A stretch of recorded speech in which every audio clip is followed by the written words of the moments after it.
जय हिंद दोस्तों। स्वागत है आपका हमारे श्री आईएएस चैनल में।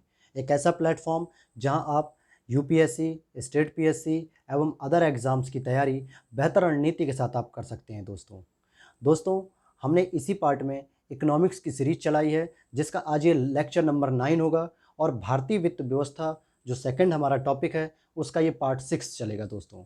हम लोग रिज़र्व बैंक ऑफ इंडिया की दोस्तों स्टडी कर रहे हैं अर्थात आरबीआई की। तो दोस्तों हम लोग आरबीआई पढ़ रहे हैं और आरबीआई के अंतर्गत मॉनेटरी पॉलिसी के टूल्स पढ़ रहे हैं। उसमें भी दोस्तों मात्रात्मक टूल्स पढ़ रहे हैं जिसमें हम लोगों ने repo rate, reverse repo rate, CRR, SLR, NDTL ये सारी चीज़ों को पिछली कक्षाओं में बहुत ही बेहतर तरीके से समझा है। जो दोस्त नए जुड़े हों वो पिछली कक्षा का वीडियो ज़रूर देखें दोस्तों। वहाँ से आपको सारी चीज़ें सिस्टमेटिक तरीके से समझ में आएंगी जिससे आगे समझने में आपको समस्या न हो। आइए दोस्तों, आज का जो लेक्चर होगा दोस्तों, आज हम लोग bank rate, MSF rate, OMO, open market operation, इन तीनों को कंप्लीट करते हुए हम लोग आज मॉनेटरी पॉलिसी के मात्रात्मक टूल्स को समाप्त करेंगे दोस्तों। और कल की क्लास में हम लोग चयनात्मक टूल्स को पढ़ेंगे। उसके बाद हम दोस्तों कल ही की क्लास में एमपीसी अर्थात मॉनेटरी पॉलिसी कमेटी जो बैठती है, जो हर 2 महीने पर रिव्यू करती है, उसके बारे में भी कल दोस्तों अध्ययन करेंगे। आइए दोस्तों, आज का हम टॉपिक शुरू करते हैं दोस्तों। चलिए दोस्तों, एक शॉर्ट रिवीजन फिर से करा दें दोस्तों। देखिए दोस्तों, मेरा उद्देश्य ये होता है कि आपको बार बार ये टूल्स के जो डायग्राम बनाए हैं मात्रात्मक और चयनात्मक, ये बार बार देखते रहना चाहिए। उससे क्या होता है दोस्तों, पहला फ़ायदा होता है कि हमें टूल्स याद हो जाते हैं कि कौन कौन से उपकरण मात्रात्मक में आते हैं और कौन कौन से उपकरण हमारे चयनात्मक में आते हैं दोस्तों। साथ ही साथ हमारे दिमाग में ये फ्रेमिंग चल रही होती है कि हमने अभी तक क्या पढ़ लिया है और आगे किस दिशा में हम आगे बढ़ेंगे दोस्तों। तो अभी तक की क्लास में दोस्तों हम लोगों ने लिक्विडिटी एडजस्टमेंट फैसिलिटी के अंतर्गत रेपो रेट पढ़ा है दोस्तों। साथ ही साथ हम लोगों ने रिवर्स रेपो रेट पढ़ लिया है। और वहीं हम देखते हैं वीआरआर की अगर हम बात करें दोस्तों, वेरिएबल रिजर्व रेशियो में हम लोगों ने सीआरआर को पढ़ा, एसएलआर को पढ़ा और आज दोस्तों हम पढ़ेंगे बैंक रेट, एमएसएफ रेट और operation market, open market operation, इसकी स्टडी करेंगे दोस्तों। आइए दोस्तों, हम जल्दी जल्दी रिवीजन करते हैं थोड़ा सा। देखिए दोस्तों, रेपो रेट को हमने देखा था, डायग्राम के बेसिस पे हम रिवीजन करेंगे हम लोग। रेपो रेट अगर बढ़ेगी, लिक्विडिटी कम होगी, इन्फ्लेशन कम हो जाएगी। क्यों दोस्तों? क्योंकि रेपो रेट अधिक होने से बैंक कम पैसा लेंगे। और इसी तरीके से जैसे हम रेपो रेट दोस्तों घटाएंगे अर्थात आरबीआई घटाएगी तो लिक्विडिटी अधिक हो जाएगी क्योंकि बैंक अधिक से अधिक पैसा लेने लगेंगे और फिर डिमांड भी अधिक करेंगे क्योंकि लोगों के पास अधिक से अधिक पैसा पहुंचेगा। उसी तरीके से दोस्तों हमने देखा रिवर्स रेपो रेट भी अगर कम होती है तो बैंक क्या करेंगी, जब उनको प्रॉफिट कम होगा तो वो लोग आरबीआई के पास नहीं बल्कि आम पब्लिक के पास, निवेशकों के पास अधिक से अधिक पैसा पहुंचाएंगी, जिसकी वजह से वो सभी लोग डिमांड करेंगे दोस्तों, पब्लिक डिमांड करेगी और डिमांड के लिए एक इफेक्टिव डिमांड बढ़ने लगेगी। वहीं दोस्तों अगर हम रिवर्स रेपो रेट को बढ़ा देते हैं तो बैंकों को लगेगा कि अब प्रॉफिट ज़्यादा है आरबीआई के पास पैसा रखने में, और ऐसी स्थिति में दोस्तों लिक्विडिटी मार्केट में कम होने लगेगी क्योंकि बैंकों के पास पैसे कम पहुंचेंगे, अर्थात वो लोग अपने पास पैसे कम रख के आरबीआई को अधिक देंगे क्योंकि वो प्रॉफिट कमाएंगे और इसकी वजह से इन्फ्लेशन को कंट्रोल किया जा सकता है। तो दोस्तों रेपो रेट और रिवर्स रेपो रेट दोनों ही मौद्रिक नीति को कंट्रोल कर रहे हैं, इसीलिए ये मॉनेटरी पॉलिसी के टूल्स हैं। ध्यान देना दोस्तों, मॉनेटरी पॉलिसी का जो मुख्य उद्देश्य है वो इन्फ्लेशन को कंट्रोल करना है, मुद्रास्फीति को कंट्रोल करना है दोस्तों, मुख्य उद्देश्य। और साथ ही साथ राजकोषीय नीति के साथ समावेश करते हुए, समेकन करते हुए, सहयोग करते हुए इकोनॉमिक ग्रोथ को भी बढ़ाना है दोस्तों। आइए आगे देखते हैं हम। दोस्तों हमने एनडीटीएल को समझ लिया था कि एनडीटीएल में दोस्तों क्या होता है, net demand and time liabilities. और लायबिलिटीज़ दोस्तों आप समझ गए होंगे कि हमने किसी को कुछ पैसे दिए हैं तो एक जिम्मेदारी के रूप में दिए हैं कि आपको इतने महीने तक या इतने साल तक मेरे पैसे सुरक्षित रखने होंगे। तो ये लायबिलिटीज़ है दोस्तों, जिसमें हमने कल पढ़ा था कि बैंक डिमांड भी करता है अर्थात डिपॉजिट लेता है और ऋण लेता है दोस्तों, मतलब ऋण देता है और डिपॉजिट करता है। उसमें भी हमने देखा था डिमांड डिपॉजिट एक होती है और एक टाइम डिपॉजिट होती है। इन दोनों को जब दोस्तों हम ऐड करते हैं तो हमारा बनता है gross demand and time liabilities. लेकिन एनडीटीएल दोस्तों अभी नहीं निकलेगा, इसमें से हमने आईबीएल को माइनस किया था इंटर बैंक लायबिलिटीज़। दोस्तों मैंने बहुत अच्छे से समझाया था और मुझे उम्मीद होगी कि आप आईबीएल को अब समझ चुके होंगे। और जीडीटीएल में से आईबीएल को जब हम माइनस करेंगे तो एनडीटीएल निकलेगा दोस्तों। उसके बाद हमने पढ़ा था दोस्तों अगले टूल्स के रूप में वेरिएबल रिजर्व रेशियो, अर्थात सीआरआर और एसएलआर। दोस्तों सीआरआर आरबीआई के पास रहता है दोस्तों, यहाँ से पीटी का फैक्ट बनता है क्वेश्चन, आरबीआई के पास रिजर्व रहता है, जबकि एसएलआर दोस्तों स्वयं के पास रहता है। आरबीआई सीआरआर पर कोई भी ब्याज नहीं देती है, लेकिन जब एसएलआर के रूप में नगद या गोल्ड या प्रतिभूति जब बैंक रखती हैं तो उन प्रतिभूतियों पर उनको ब्याज मिलता रहता है। तो एसएलआर के रूप में प्रतिभूति थोड़ी प्रॉफिटेबल होती हैं। अगर हम कंपैरिजन करें तो सीआरआर से बेहतर एसएलआर होती है बैंकों के लिए, लेकिन अगर अधिक मात्रा में एसएलआर की परसेंटेज रहेगी तो भी उसका वो उतना प्रॉफिट नहीं कमा पाएंगे दोस्तों। तो हमने इसके माध्यम से भी देखा था कि कैसे जो है कि आरबीआई मुद्रास्फीति को नियंत्रित करती है। आइए इसको भी हम डायग्राम से समझ लेते हैं, डायग्राम से रिवीजन करेंगे दोस्तों। सीआरआर जब बढ़ता है दोस्तों, अर्थात कि 4% की जगह 6% आरबीआई कहती है कि अब बैंकों को आरबीआई के पास 6% रखना होगा, तो बैंकों के पास पैसा कम हो जाएगा। और जब बैंकों के पास पैसा कम होगा तो मार्केट में वो पैसा कम देंगी लोगों को, और जब लोगों के पास पैसा कम पहुंचेगा मार्केट में तो दोस्तों वो लोग अपनी खाद्य आवश्यकताओं को या ज़रूरत की आवश्यकताओं को पूरा करेंगे। इससे क्या होगा दोस्तों कि वस्तुओं की कीमत नहीं बढ़ पाएगी और इन्फ्लेशन को कंट्रोल कर लिया जाएगा। इसी के जब विपरीत अगर हम देखते हैं दोस्तों, अगर सीआरआर को कम कर दिया जाए तो बैंकों के पास पैसा अधिक बचने लगेगा, क्योंकि आरबीआई को तो कम पैसा देना पड़ रहा है। तो जब बैंकों के पास पैसा अधिक बचेगा तो बैंक अधिक से अधिक अपने प्रॉफिट के लिए जनता के मध्य लोन देगी, जनता को लोन देगी, चाहे वो हेल्थ लोन हो या एजुकेशन लोन हो, किसी भी प्रकार का, या निवेशकों को भी अधिक से अधिक पैसा देगी। और निवेशक जब उत्पादन करेंगे तो लोगों को रोजगार मिलेगा, रोजगार मिलने से लोगों की आय बढ़ेगी और आय बढ़ने से लोग अपना उपभोग करेंगे वस्तुओं का, और साथ ही साथ जो है कि बचत भी करेंगे। ये दोस्तों मैंने पहले या दूसरे लेक्चर में ही पढ़ा दिया था इस चक्र को, वित्तीय संस्थाओं की जब भूमिकाओं की बात की थी हमने। जो दोस्त नए जुड़े हों वो प्लीज़ जो है कि लेक्चर फर्स्ट या सेकंड को ज़रूर देखें, जिसमें मैंने वित्तीय संस्थाओं की भूमिका पे बहुत विस्तार से जिक्र किया है दोस्तों। आइए दोस्तों हम एसएलआर को भी समझते हैं इसी तरह से। दोस्तों जब एसएलआर भी बढ़ जाएगा तो बैंकों के पास लिक्विडिटी कम हो जाएगी, क्योंकि जब एसएलआर आपका 15% है तो आपको 15% के रूप में राशि रखनी पड़ रही है। लेकिन अगर वही एसएलआर 25% कर दिया जाए तो अब बैंक के पास केवल कितनी राशि बचती है? 75% ऐसी राशि होती है जिसको वो लोन के रूप में दे सकती है, लेकिन 25% एसएलआर के रूप में उसे अपने पास रखना पड़ता है, जो किसी भी कीमत पर या किसी भी स्थिति में लोन नहीं दिया जा सकता उस पर। तो दोस्तों बैंक ने 75% जो राशि बची उसकी, उसी पर प्रॉफिट कमाने की बात की है।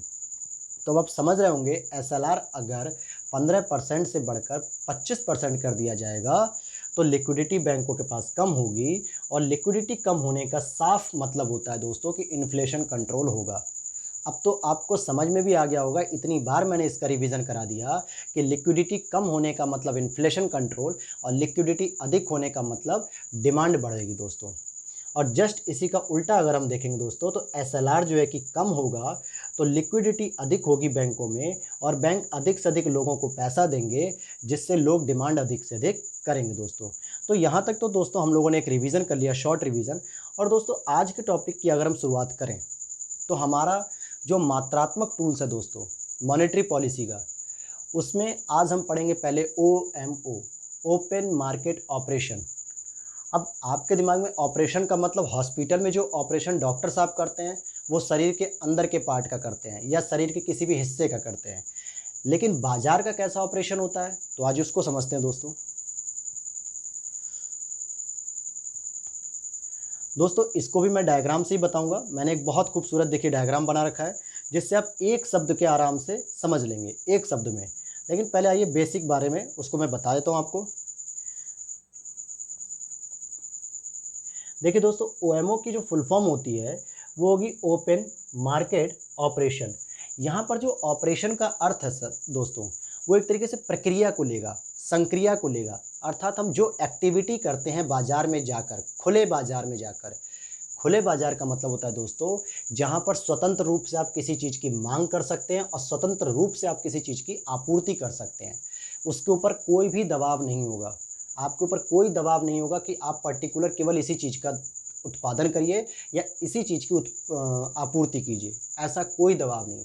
अर्थात खुले बाजार में जहाँ पर आप स्वतंत्र हैं किसी भी चीज़ की मांग करने के लिए और किसी भी चीज़ की आपूर्ति करने के लिए, वहाँ पर जो भी लेन देन की क्रिया होती है उसको हम कहते हैं खुले बाजार की क्रिया। लेकिन दोस्तों जब हम देखते हैं यहाँ पर कि खुले बाजार की क्रिया को संपादित करता है, तो सामान्यतः ये आरबीआई के रूल से रिलेटेड है। हम क्या पढ़ रहे हैं? आरबीआई की मॉनेटरी पॉलिसी, जिसके माध्यम से इन्फ्लेशन को कंट्रोल किया जा रहा है। तो दोस्तों हम देखते हैं कि आरबीआई एक्ट जो 1934 बना था, उसमें ही लिख दिया गया था कि आरबीआई के द्वारा खुले बाजार से, आरबीआई के द्वारा दोस्तों खुले बाजार से गवर्नमेंट सिक्योरिटी अर्थात सरकारी प्रतिभूतियों का क्रय विक्रय किया जाता है। अब आप ध्यान देना कि यहाँ खुले बाजार का मतलब कोई दुकान नहीं होगी, कोई मॉल नहीं होगा, कोई शॉपिंग कॉम्प्लेक्स नहीं होगा, इस तरीके का नहीं दोस्तों। यहाँ खुले बाजार का जो सामान्य अर्थ है वो है दोस्तों बैंक। क्यों मैंने कहा बैंक? क्योंकि आपको पता है एसएलआर के रूप में अभी हमने पढ़ा था कि सरकारी प्रतिभूतियाँ बैंक रखती हैं और सरकार अपनी प्रतिभूतियों को अर्थात सिक्योरिटी को या तो पोस्ट ऑफिस के माध्यम से बेचने का प्रयास करती है या बैंकों के माध्यम से। तो आरबीआई जो खुले बाजार में क्रय विक्रय करेगी वो कहीं ना कहीं हमारे लिए जो मार्केट दिखती है कि कपड़े के बाज़ार, सब्जी के बाज़ार या किसी भी चीज़ का बाज़ार, वहाँ नहीं बल्कि बैंकों के माध्यम से क्रय और विक्रय किया जाएगा यहाँ पर। तब आप समझ गए होंगे खुले बाजार का मतलब क्या होगा। OMO ओपन मार्केट ऑपरेशन अर्थात खुले बाजार। खुले बाजार का मतलब बैंक और एक तरफ आरबीआई है। तो आरबीआई और जितनी भी वित्तीय संस्थाएं हैं सामान्यतः उनके बीच में जब सरकारी प्रतिभूतियों का खरीद और विक्रय होता है, क्रय और विक्रय, तो इसी क्रिया को हम OMO कहते हैं दोस्तों, ओपन मार्केट ऑपरेशन। आइए दोस्तों आगे समझते हैं हम इसके बारे में। जब आरबीआई द्वारा सरकारी प्रतिभूति का क्रय किया जाता है दोस्तों, तो लिक्विडिटी अधिक हो जाती है बाजार में। बाजार का मतलब बैंक हो जाएगी यहाँ पे। और जब दोस्तों सरकारी प्रतिभूति का विक्रय किया जाता है तो लिक्विडिटी कम होती जाएगी। आइए इन दोनों पॉइंट्स को मैं दोस्तों डायग्राम से बताता हूँ आपको, आप शब्दों में मत जाइए, आप डायग्राम पे आइए।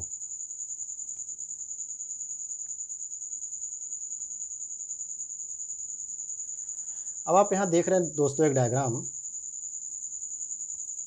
आप ये बताइए आरबीआई जब प्रतिभूति को खरीदेगा, इसलिए मैंने एरो देखिए आरबीआई की तरफ लगाया है। आरबीआई जब प्रतिभूति खरीदेगा दोस्तों, और कहाँ से खरीदेगा? बैंकों से ही तो खरीदेगा, क्योंकि बैंक ही तो वो खुले बाजार है जहाँ पे प्रतिभूति मिलती है। तो बताइए लिक्विडिटी बढ़ेगी कि नहीं बढ़ेगी? अब आप कहोगे सर ये कैसे बढ़ गई, आपने तो बताया नहीं। तो देखिए दोस्तों, जब आरबीआई ने किसी चीज़ को खरीदा है बैंक से, तो आरबीआई बैंक को भुगतान करेगी कि नहीं करेगी? मान लीजिए यहाँ से 5 सिक्योरिटी जो है कि बैंक से खरीदी गई, आरबीआई ने खरीद लिया। इस 5 सिक्योरिटी का 5 करोड़ रुपए है, तो आरबीआई इन बैंकों को 5 करोड़ रुपए भी तो देगा। और इस तरीके से जब बैंकों के पास पूंजी अधिक आ जाएगी तो बैंक के पास लिक्विडिटी बढ़ गई कि नहीं बढ़ गई? और अब आप देखेंगे कि लिक्विडिटी बढ़ जाने की वजह से, ध्यान देना दोस्तों, लिक्विडिटी बढ़ जाने की वजह से लोगों के पास पैसा अधिक पहुंचता है और डिमांड बढ़ जाती है। और जैसे ही डिमांड बढ़ती है दोस्तों, तो धीरे धीरे बाजार में सभी वस्तुओं की कीमत बढ़ने लगती है और महंगाई फिर बढ़ने लगती है, अर्थात मुद्रास्फीति बढ़ने लगती है।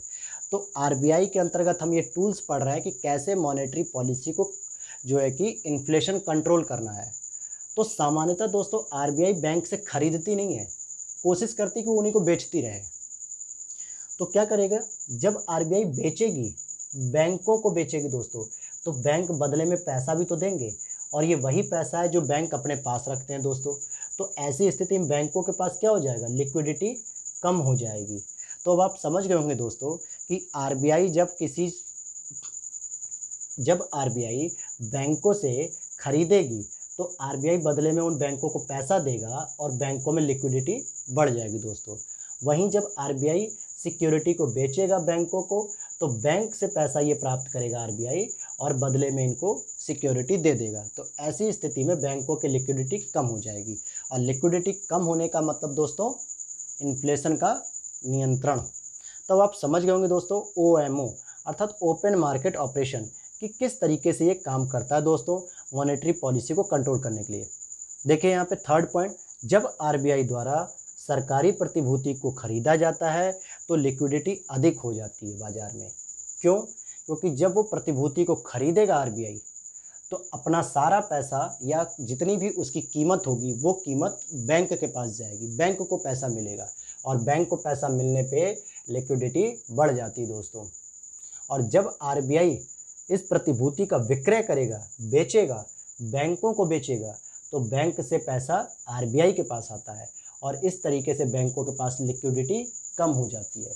अब आपके दिमाग में एक क्वेश्चन उठ रहा होगा दोस्तों कि सर अभी आपने कहा कि बैंक जो है कि सरकार से प्रतिभूति खरीदती हैं और सरकार बैंकों को प्रतिभूति बेचती हैं, तो RBI के पास कहाँ से प्रतिभूति आ गई जो वो बेचने लग गई? तो दोस्तों मैंने पहले ही बताया था बैंकिंग वाले काम में कि RBI सरकार का भी बैंकर है, तो सरकार की प्रतिभूति बेचने और खरीदने का काम RBI के द्वारा भी किया जाता है। तो सरकार से जब RBI ने कुछ प्रतिभूति ली होंगी बेचने के लिए तो वो प्रतिभूतियां बेचेगा कि नहीं बेचेगा? तो इस तरीके से ध्यान देना कि RBI सरकार का बैंकर है, तो सरकार की कुछ प्रतिभूतियों को RBI भी अपने रूप से बेचता है, बैंकों को बेचेगा और बैंकों से पैसा ले लेता है, जिसकी वजह से बैंकों में लिक्विडिटी कम हो जाती है दोस्तों। तो यही वो पॉइंट था दोस्तों। चलिए अब हम देखते हैं अगला बैंक रेट, जो बहुत ही ईजी है दोस्तों और बहुत ही आसान शब्दों में समझिएगा दोस्तों। आइए देखिए दोस्तों, बैंक रेट की अगर हम बात करते हैं, बैंक रेट होता क्या है दोस्तों? जो बैंक तय करते होंगे, सामान्यतः तो यही होना चाहिए, लेकिन यहाँ पर जो RBI तय करेगी उसे हम बैंक रेट कहेंगे, लेकिन बैंकों के लिए करेगी दोस्तों। ध्यान दीजिएगा कि RBI द्वारा जिस दर पर दीर्घकालिक अवधि के लिए, ये वर्ड यहाँ पे ध्यान देना दोस्तों, अभी तक आपने रेपो रेट में पढ़ा था, क्या पढ़ा था? अल्पकालिक लोन था दोस्तों। रेपो रेट में जब कमर्शियल बैंक RBI से लोन लेती हैं तो उसको हम रेपो रेट कहते हैं, और जब कमर्शियल बैंक, वाणिज्यिक बैंक या व्यावसायिक बैंक जब RBI के पास अपना पैसा जमा करती हैं तो उसको हम रिवर्स रेपो रेट कहते हैं। तो ध्यान देना कि जब व्यावसायिक बैंकों ने RBI से लोन लिया था तो वो अल्पकालिक था, इसलिए उसको रेपो रेट कहा गया था, लेकिन जब दीर्घकालिक लोन लेती हैं तो उसको बैंक रेट कहा जाता है दोस्तों।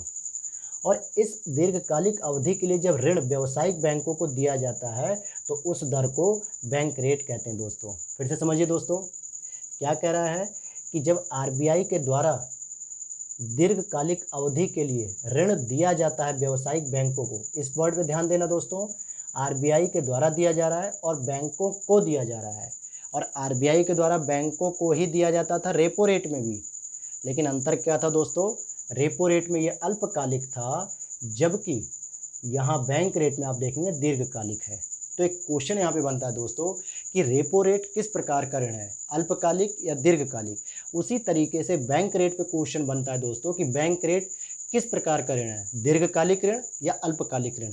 तो अब आप उम्मीद है कि आप उत्तर सही लगाएंगे दोस्तों। तो आपका रेपो रेट अल्पकालिक है, बैंक रेट दीर्घकालिक है दोस्तों। इसके माध्यम से RBI दीर्घकालिक तरलता को नियंत्रित करने का प्रयास करता है। अब ध्यान दीजिएगा दोस्तों, बैंक रेट मैंने आपको पहले ही दिन जब हमने RBI की व्यवस्था शुरू की थी पढ़ने के लिए, तो मैंने एक छोटा सा एक डायग्राम दिखाया था दोस्तों, जिसमें आपको कुछ ऐसे करके एरो लिखे हुए थे। यहाँ पर रेपो रेट था, यहाँ रिवर्स रेपो रेट था, यहाँ पे बैंक रेट था। तो मैंने बताया था कि सबसे अधिक जो रेट होती है दोस्तों बैंक की होती है, बैंक रेट की, फिर उसके बाद रेपो रेट की आती है, फिर उसके बाद रिवर्स रेपो रेट। एग्जाम्पल के रूप में मान लीजिए bank rate 5%, repo rate 3%, reverse repo rate 2%। तो दोस्तों 5% अर्थात बैंक रेट जब सबसे अधिक होगी तो बैंक सामान्यतः, जो कमर्शियल बैंक होती है वो सामान्यतः लोन लेने से बचती हैं, दीर्घकालिक अवधि का लोन लेने से बचती हैं। और ऐसी स्थिति में दीर्घकालीन स्थिति के लिए जब कोई बैंक अपने पास लोन नहीं ले पाती है तो हम कहते हैं कि RBI ने दीर्घकालिक तरलता को नियंत्रित किया। कैसे? क्योंकि दीर्घकालिक अवस्था के लिए जब बैंकों ने अपने पास लोन नहीं लिया है बैंक रेट का प्रयोग करके, तो बैंकों के पास लंबे समय के लिए तरलता भी नहीं हो पाएगी और लंबे समय तक के लिए हमने तरलता न हो पाने की वजह से मुद्रास्फीति को कंट्रोल किया। तो आप समझ में आया आपको। मौद्रिक नीति के टूल्स में हम वो हर चीज़ को पढ़ेंगे जो भी इन्फ्लेशन को कंट्रोल करेगा। तो हमने बैंक रेट को भी देखा, आगे देखिए इसको और डिटेल से समझते हैं।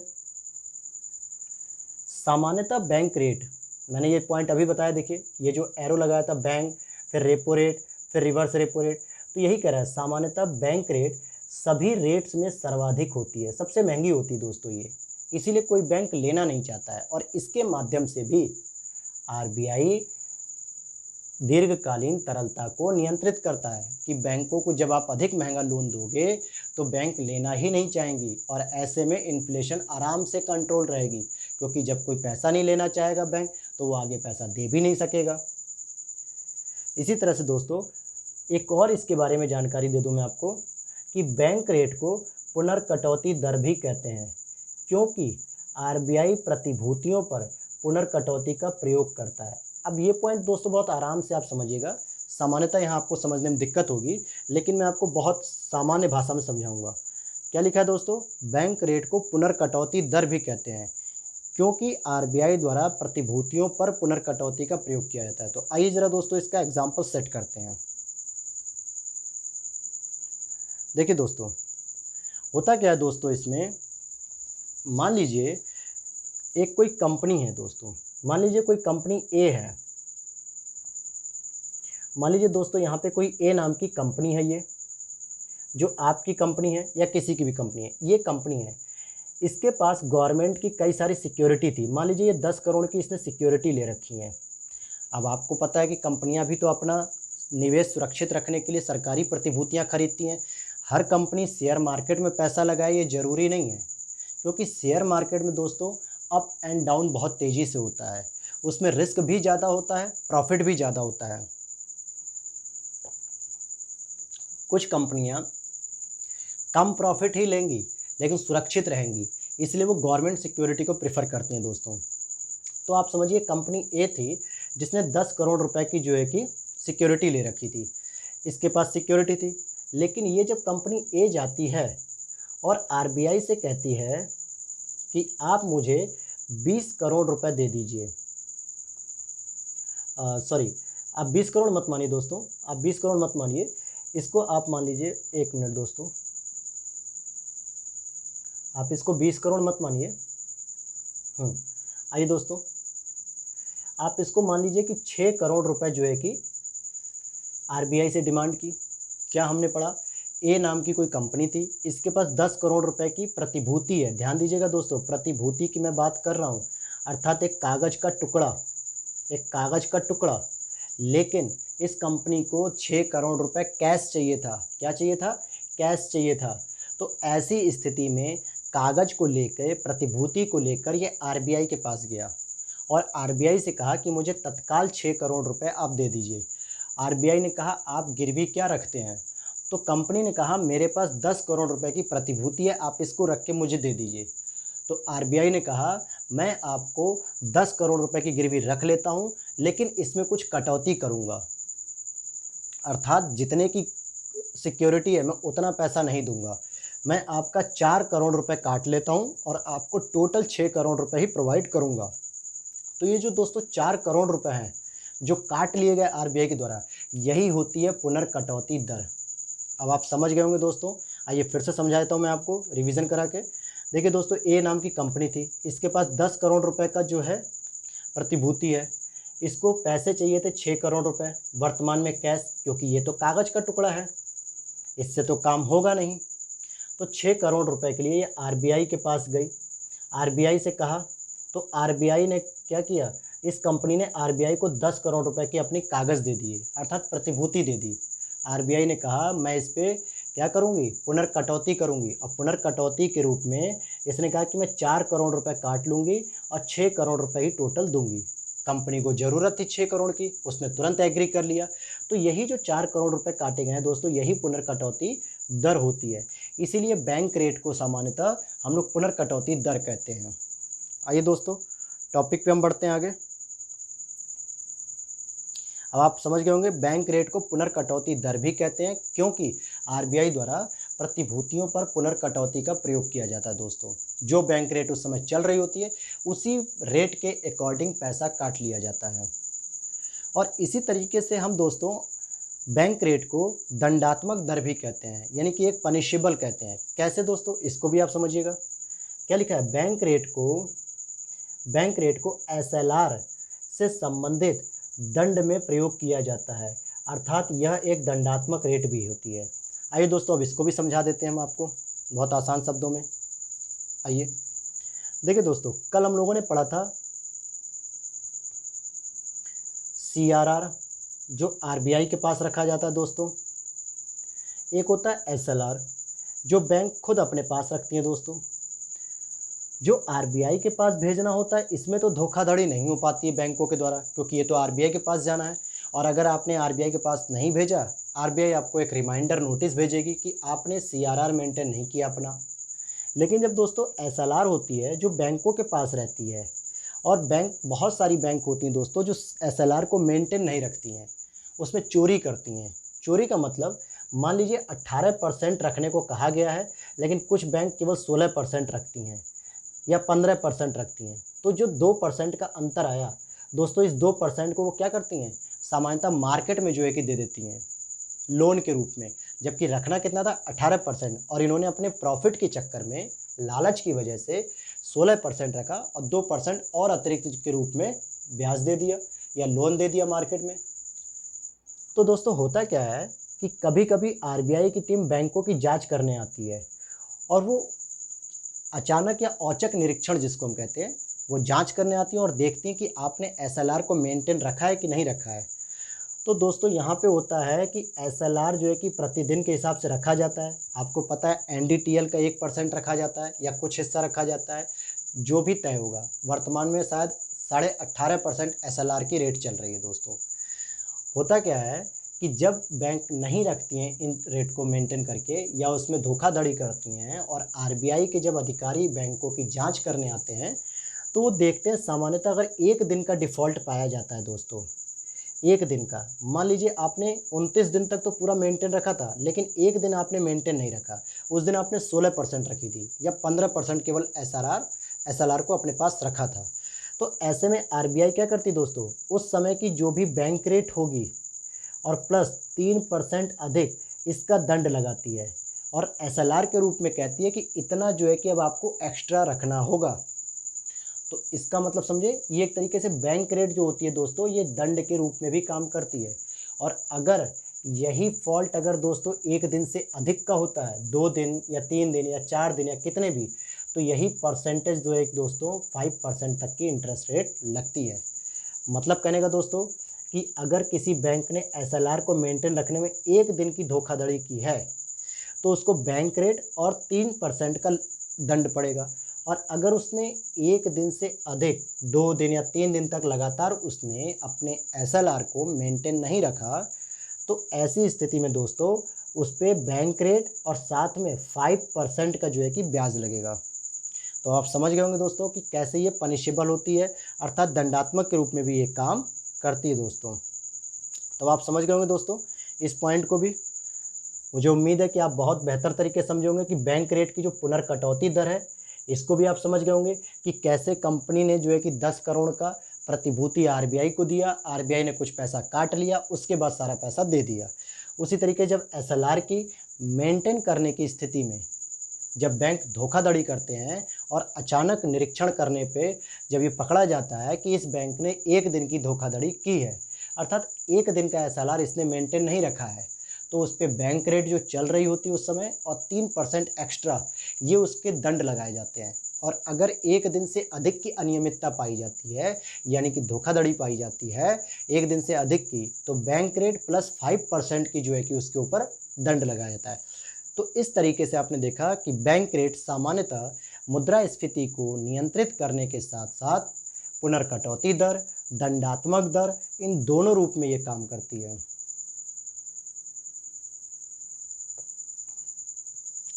आइए दोस्तों अब हम इसकी मात्रात्मक में लास्ट जो है कि हम दर की बात करेंगे। मात्रात्मक में मार्जिनल स्टैंडिंग फैसिलिटी रेट। ये एक ऐसी दर होती है दोस्तों जिस पर आरबीआई के द्वारा व्यापारिक बैंक को ओवरनाइट अर्थात अति अल्पकाल के लिए या यूँ कहें कि केवल एक दिन के लिए रात 12 बजे तक के लिए अवधि के लिए जो है कि ऋण दिया जाता है। ऋण यहाँ भी दे रही है लेकिन ओवरनाइट के लिए दिया जा रहा है दोस्तों। ऐसी दर जिस पर आरबीआई के द्वारा व्यापारिक बैंकों को ओवरनाइट अवधि के लिए ऋण दिया जाता है। और ऐसा कब होता है दोस्तों, जब बैंक को लगता है कि अब हमारे पास बहुत अधिक क्राइसिस हो गया है, बहुत अधिक पैसे की समस्या है, इस समय तुरंत हमें पैसे की आवश्यकता है अति अल्पकाल के लिए।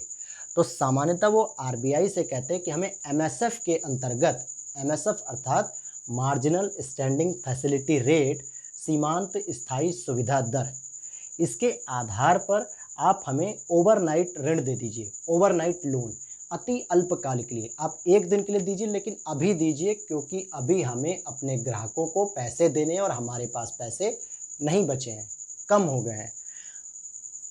तो इस समय दोस्तों आरबीआई एमएसएफ का प्रयोग करके इन बैंकों को एक दिन के लिए लोन दे देती है।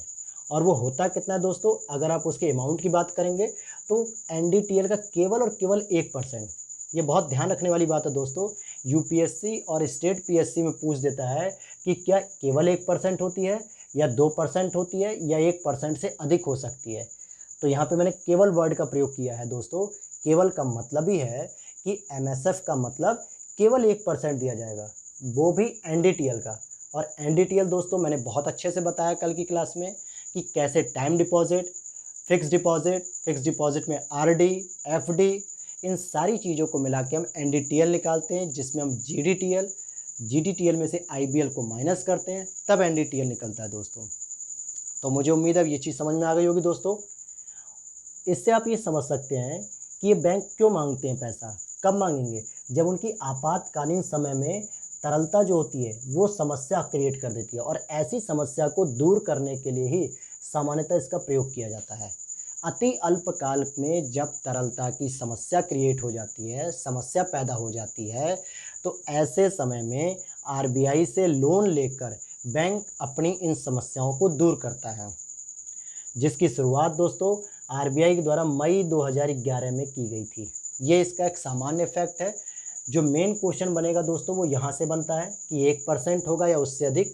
दूसरा क्वेश्चन दोस्तों, एमएसएफ ओवरनाइट ऋण है या दीर्घकालीन लोन है या आपका अल्पकालीन लोन है। तो आंसर होगा आपका ओवरनाइट है, अर्थात अति इमरजेंसी के लिए, अति अल्पकाल के लिए।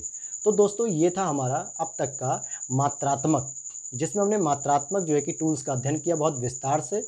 और अब हम दोस्तों कल चयनात्मक की बात करेंगे, जिसमें हम देखेंगे कि लिक्विडिटी की मात्रा के साथ साथ उसका उपयोग करने का अधिकार भी नियंत्रित किया जाएगा कि बैंक किस क्षेत्र में कितना पैसा लोन के रूप में दे सकेंगी। जिसमें दोस्तों हम साख राशनिंग, नियंत्रण, नैतिक दबाव, प्रत्यक्ष कार्रवाई, ये सारी चीज़ों को हम कल बहुत विस्तार से देखेंगे।